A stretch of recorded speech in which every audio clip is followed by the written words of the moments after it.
Turn up.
Yo, shalom, shalom. Good afternoon. Good afternoon. Grace and peace be unto the 12 tribes of Israel. I pray everybody's having a good day so far.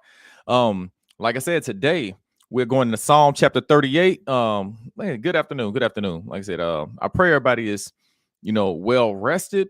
A lot of people probably just got off work. A lot of people just glad to be able to sit down and hear the scriptures come out. Like I said, for the brothers, like I said, we'll be getting the chat started. Lord, we're ready.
All right. Hey, okay. Hey, can y'all hear me? Can y'all hear me on here?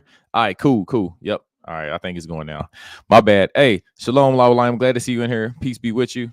So I guess we got to throw out that first let me see what we got, the first minute.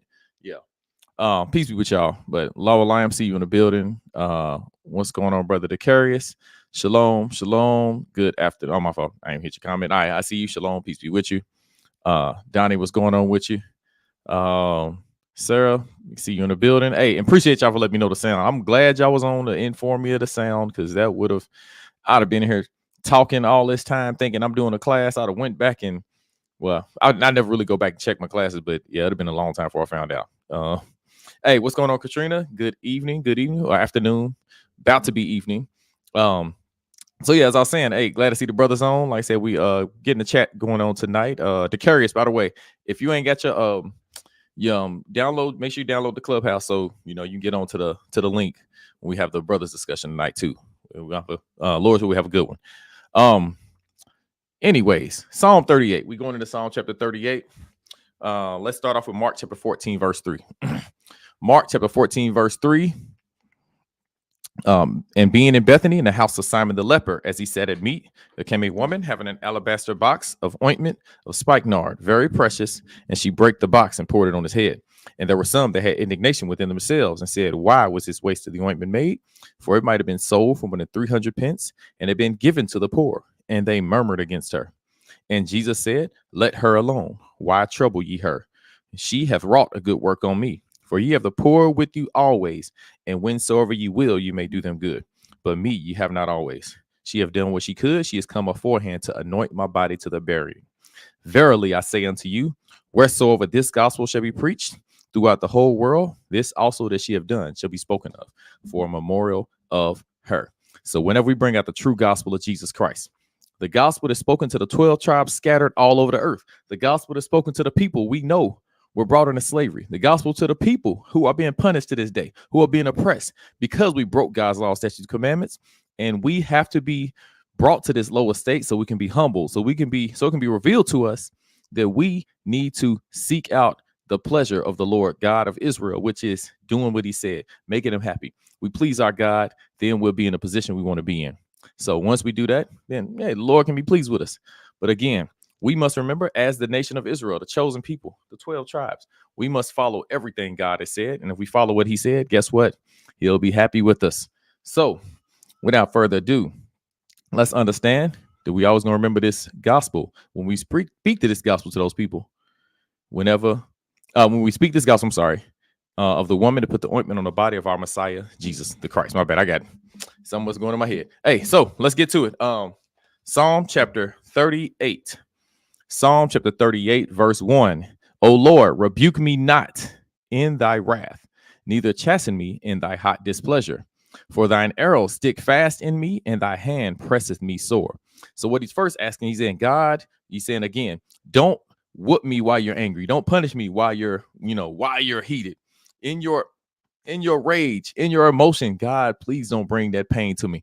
And for anybody that is, anybody that has children understands, we already know as parents, as earthly, worldly parents, we know not to spank our children when we're angry. Why? Because we're not going to do it with the right spirit. We're not going to be in the right spirit, and it's not going to teach the lesson we want them to learn. So we won't do that. Now, of course, Dave is, saying to God, hey, don't whoop me in your anger. But we know that we have a God that is not emotional, that is not, and not saying he doesn't have emotions, but he doesn't act upon emotions. He acts upon logic. He acts upon understanding. He acts with mercy and grace, meaning he's patient. When you act with mercy and grace, you're patient. When you're patient, you're going to make sure you execute your judgment with an understanding heart. And an understanding heart is not going to be done in anger. He's going to be according to his law, according to his statute, according to his command. But he will also make sure he does it with mercy, because he's going to do it while understanding who we are and how we, operate. So we'll understand that. We have to understand it. And that's why he says, for your arrows stick in me and your hand pressing me sore. That also let you know that we still being punished to this day. We still feel it. The arrows of God, they're still in us. Okay. You got an arrow that's, shot with the arrow and it's in you and it hurts. Well, yeah, the arrow stick in me. And then he says, your hand presses me sore, meaning he has not lifted his hand off of us. If we're being spanked, guess what? He's still spanking us. We're still feeling it. It ain't just a one time and then it's over. No, we still feeling a punishment. And so we know that God's punishment is still going on. And sometimes people can feel like God's doing it out of anger and hatred, when it's really not that. God does not punish us in hatred. He punishes us with fairness. And he's very just in what he does. And he does not do things just out of just pure, feelings. He doesn't do that. He is not sensual in his responses. All right. Chantel, hey, I see you in the building. What's going on? Grace and peace be with you.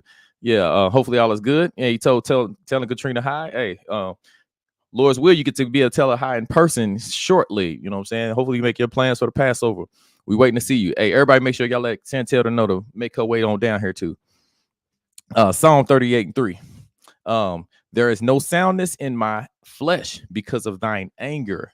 Neither is there any rest in my bones because of my skin. Again, when he's saying there's no soundness or there's no rest, again, we feel like God's punishment. We feel like he hasn't stopped bringing that pain to us. It continues to come and we are hurting. And we like, God, please, what are you going to do?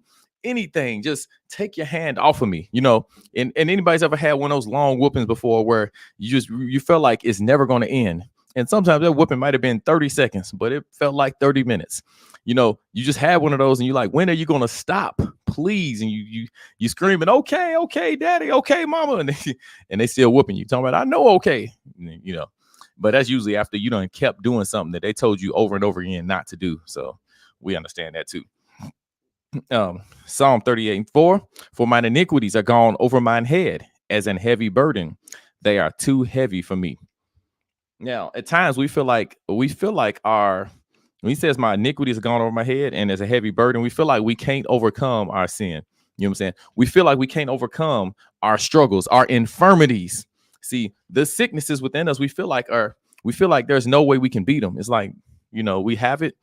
Is there, like, oh man, I can't stop. I can't let go of this spirit to want to steal. I can't let go of this lust demon. My anger spirit, I'm too angry or I'm too impatient. I can't be patient because people be pissing me off. We feel like there's nothing we can do, when actually it is something we can do. You know what I'm saying? We can lean on God and really, beg him and ask him to just give us strength in those times of trouble where we feel like we can't do it. And actually, guess what? He can do it. We really can. All right. Verse 5, my wounds stink and are corrupt because of my foolishness. And then he said, your wounds stink. Because guess what? When we are in the midst of any foolishness or after the foolishness is over, it smells bad. We feel shame, a great deal of shame. We feel stupid. And we like, man, and we feel like, anybody, matter of fact, he says your wounds stink. If you ever done something, everybody knows you've done it. You know what I'm saying? You walk around and it's like you go to school without deodorant. Matter of fact, everybody put a one in the chat. If you ever went to school and you forgot to put deodorant on, middle school, high school, you know what I'm saying? Matter of fact, here, in case y'all afraid to, fess up, I'm gonna go first. Let me put my one in the chat. Yeah, I've went there before, and the whole time, you feel like your underarm stink, or they might be, try to run into the bathroom and like rub like water on your, underarms, try to get rid of it. But you like, man, my wounds stink. Like, and you feel you kind of closed in. You like, man, I don't know what to do. That's what you feel like. You got that thought in your mind. Well, that's what it is with sin. When you break God's laws or you go against what the commandments, and everybody knows, you feel stupid. You feel ashamed. So you kind of like, you're like, in the back of you think everybody's looking at you in the back of their mind thinking, look at that sinner, look at that wicked Negro right there. You're feeling that. But actually, a lot of times it's in your head. And a lot of times people they be defensive and be ready to snap on somebody because of their own sin, their own foolishness that they've done, and they project that on other people. No, it's okay. You done it. You understand it, but not everybody's looking at you. Not everybody's laughing at you. Not everybody's talking about you behind your back. Sometimes, as a matter of fact, most of the time is you talking about yourself because you feel that way. So what you do is you take that energy of how you feel about yourself and you just use it to try to improve, to try to change. That's all you got to do. You know what I'm saying? Hey, and okay, so Donnie bearing witness with me too. I see Donnie and the Curry son-in-law all said, okay, they understand. Donnie said, I was musty a few times, feel like the whole school could smell me. Yeah, that's how you feel. I know I did. I'm telling you, I was. Hey, and I'm gonna go ahead and say this. Put this out there. Hey, the school soap is garbage. School soap don't like it lasts for like 1 period, 1 to 2 periods, and you go right back in there after like second period. You're like, man, I feel musty again. You're up and go find some. And then some of the school, our school was, man. Anyways, I go up in my school. Some of the bathrooms didn't have no soap, so I had to run all the way down to the other side of school, find another bathroom, trying to rub soap on my underarms. It's like, man, come on, man, because I'm thinking the whole school smelling me. And it just you're really worried. You don't want to be labeled or remembered as the the stinky kid, you know what I'm saying, or the stinky person. Nah, you don't want to be that person. So that's your wounds stink. It's just like that. Your wounds or your sins, your infirmities, what you've done, they stink. You like, man. So you feel, and your wounds are corrupt, and it's because of your foolishness. Your own foolishness brought it upon yourself. And what we have to learn to do is just take our L and accept it. Yeah, we were stupid, and it's just okay. We can just move on and grow from that. Verse 6, I am troubled. I am bowed down greatly. I go mourning all the day long. See that going mourning, meaning a lot of times you feeling down, you feeling sick, you in your head. But be careful when you mourn. You're supposed to mourn your sin. You're supposed to feel bad for your sin, supposed to be ashamed. But what you don't want to do is beat yourself down to the point of where you give up on yourself. Matter of fact, let me go ahead and give it. Let's go to Ecclesiasticus or Sirach in the Apocrypha, chapter 30, verse 21. Give not over thy mind to heaviness, and afflict not thyself in thine own counsel. See, when he says, and that's where he says in 38, he's talking about, he said, I'm troubled and bowed down. I mourn all day long. What happens is sometimes people mourn and then they give their mind over to it, meaning they allow themselves to drift into that depression. They allow themselves to say that they are less than nothing. They hurt and they beat themselves down. Don't do that to yourself. Because when you do that, what you're going to do is afflict yourself in your own counsel. You're going to tell yourself that I'm so stupid. I'm useless. I'm not good enough. And you're going to always do that to yourself. Don't beat yourself up. Don't do that. Just understand. Yeah, at that moment, you was foolish, but you can recover. So you got to always have the mindset and understanding, man, I can come back from this. I ain't tripping. I'm good. Verse 7, for my loins are filled. I'm sorry, verse 6. No, verse 7, I had it right. For my loins are filled with a loathsome disease. There is no soundness in my flesh. Again, when you talk about a loathsome disease, something you hate, something you feel like it's destructive, you full of folly. That's what you feeling it. You know what I'm saying? And he says there's no soundness in my flesh. There's nothing that is actually profitable. You feel at that moment. You're like, man, I'm not good. Verse 8, I am feeble and sore broken. I have roared by reason of the disquietness of my heart. Now, remember, this is David speaking this. And David, these are things David felt himself, the mighty David, you know what I'm saying? One of the greatest men to ever live, one of the strongest men. And the man that is, highly esteemed, even to the point where God said he's a man after my own heart. He thinks like me. He wants to think like me. He's trying to be like me.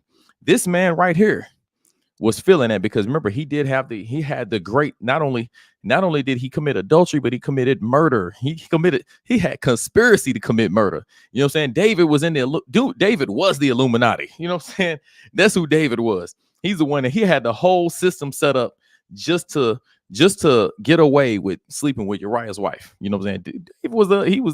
Yeah, he was that guy. He had dudes removed on the low. You know what I'm saying? You didn't even know he was the mob. He was the mafia. That's what I want to say. The mafia. All right. Psalm 38:9.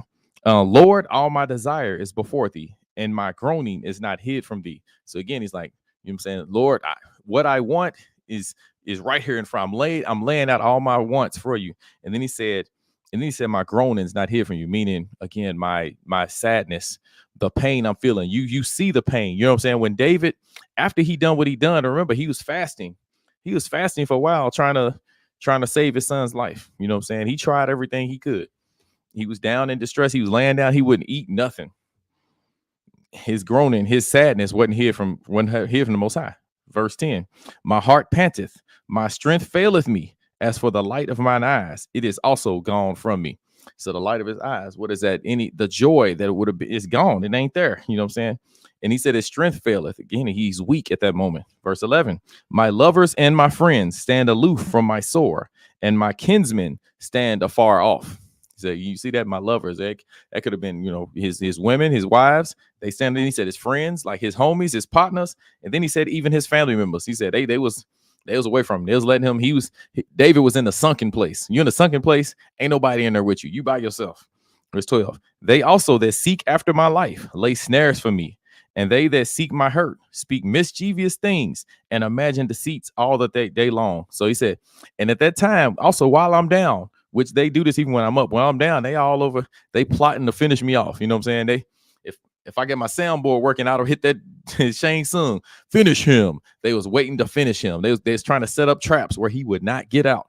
Verse 13. But I, as a deaf man, heard not, and I was as a dumb man that opened not his mouth. So he said, he's like, I didn't say nothing. I wasn't listening. I was in my, again, sunken place. You by yourself. You ain't talking to nobody. Can't nobody talk to you. It's just quiet. All it is you falling. You know what I'm saying? Verse 14. Thus I was as a man that heareth not, and in whose mouth are no reproofs. You see that? And he says, thus I was a man that heareth not, meaning, okay, he wasn't in the loop or nothing because he wasn't really around, wasn't part of the discussions. And then he says, in my mouth, there are no reproofs. Now, I know this from I'm telling you, when you in the midst of folly, and I've been there before, you don't want to say nothing to nobody else. You could see some stuff and it's messed up and you don't want to say nothing. In your mouth are no reproofs because you in that sunken place. You're like, man, I'm jacked up right now, man. How can I say anything to anybody? That's what you're thinking. And what the thing is, and I'm gonna tell you what I did. What did I do? I just like, let me just get out of food. Let me get out of sin because you know what? I can't let everybody else go down because I'm not doing my thing. No, I have to do what I have to do so I can continue to keep the laws because I'm not keeping the commandments if I'm not reproving people. We got to realize this too. If you ain't bringing correction to your brothers and sisters, if you're not telling them that what they doing is folly, then you in sin. What you have to do is get them out of there. You got to let them know, hey, man, you tripping. You got to come back. What's going on with you? We have to do that. Let them know they in sin. Verse 15, for in thee, O Lord, do I hope. Thou wilt hear, O Lord, my God. So again, saying, hey, my faith is in you. I believe in you. And I know you're going to hear what I have to say. Verse 16, for I said, hear me, lest otherwise they should rejoice over me. They should rejoice over me when my foot slippeth.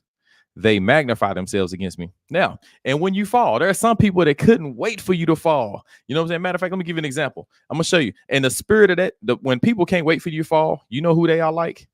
They are like the devils that are our oppressors, the heathen, the non-Israelites, anybody that's not our people. They're like the Gentiles. You acting like a Gentile when you want people to fall. Watch this. I'm going to show exactly what I'm talking about. Let's go to Lamentations chapter 2, verse 15. Lamentations chapter 2, verse 15. All that pass by clap their hands at thee.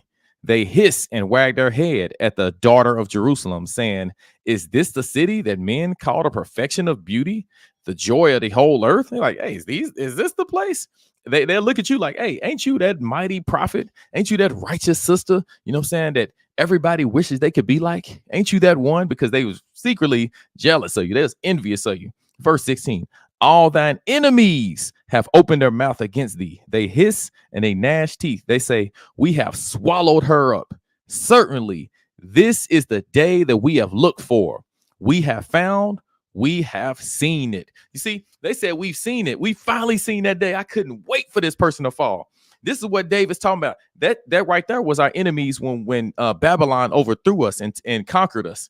Now, if you look in here in Psalm 38, he's talking about your brothers and sisters, your fellow Hebrews, people that's supposed to be your family, your nation. I'm going to read that again. Psalm 38:16. For I said, hear me, lest otherwise they should rejoice over me. When my foot slippeth, they magnify themselves against me. Like, Lord, hear me, because they are going. When my foot slips, like, imagine walking down the street. What they have on cartoons, a banana peel. You slip on a banana peel and fall. You know what I'm saying? Or you just walking outside and it's ice. You slip on ice and you fall. Your foot slippeth. You slipped. You fall. Guess what happens? Scripture talk about a just man fall 7 times. A just man will slip. He will stumble. He will trip over stumbling blocks, or he will slip. And guess what? There are people that will magnify themselves against you, meaning they're going to build them. They're going to grow. They're going to be excited. They're going to, go in for the kill shot. If anybody's ever watched combat sports, usually when somebody gets rocked real good, if they get staggered, they always rush in for the kill. Matter of fact, I say, Donnie, I know you can testify to it. You know what I'm talking about. You stagger them, and then guess what they do? They rush in to take you out. They're gonna go for the kill. You know what I'm saying? And even UFC, you take them down, they going for that hammer fist. You seeing it off top. They're coming straight to finish you off. You know what I'm saying? That's what happens. They magnify themselves against you. They want to finish you off. Verse 17.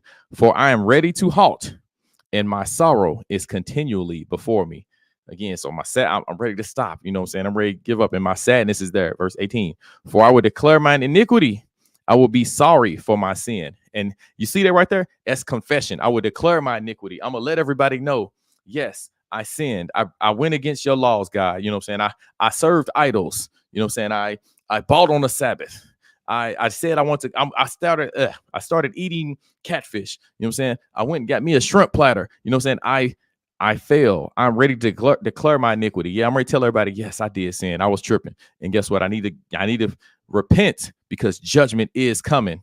Shout out to Israelite Culture Cartoons. Verse 19. But my iniquities, not iniquities. I'm sorry. Verse 19, Psalm 38:19. But my enemies are lively, and they are strong, and they hate me wrongfully, and they that hate me wrongfully are multiplied. You see that? It says my enemies are strong, meaning my enemies, like if you look in this world, all the people that are evil, all the people that go against the Most High, you know what?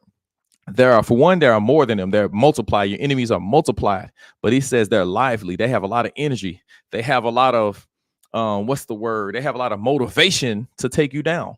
You know why? Because they have plenty of encouragement. You know what I'm saying? They have plenty of people cheering them on. They're like, yeah, take down those righteous men. I can't stand those Israelites. They always think they so righteous. They think they so holy. Take them down. People can't wait. It's more of them. And he says they are strong because the rest of the nations, the heathen, empower them. They set them up. They put them in a good place where they got, nice cars, nice money. They have popularity, so guess what? All of that, that energy, all of that outside foolishness makes them believe that they are good, that they are holy, that they are on the right side. They suppose that gain is godliness, like 1 Timothy 6 says. Let's read on. Verse 20. But they also that render evil for good are mine adversaries, because I follow the thing that good is. You see, it says they that render evil for good. The people that call wickedness good, they call wickedness holy.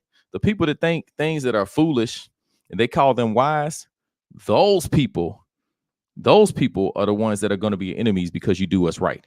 Because you do what's right, they're going to go against you all the time. They're going to hate you. Verse 21, forsake me not, O Lord, O my God, be not far from me. So you ask the Lord, hey man, you know what I'm saying? Be close to me. I need you. Stay near me.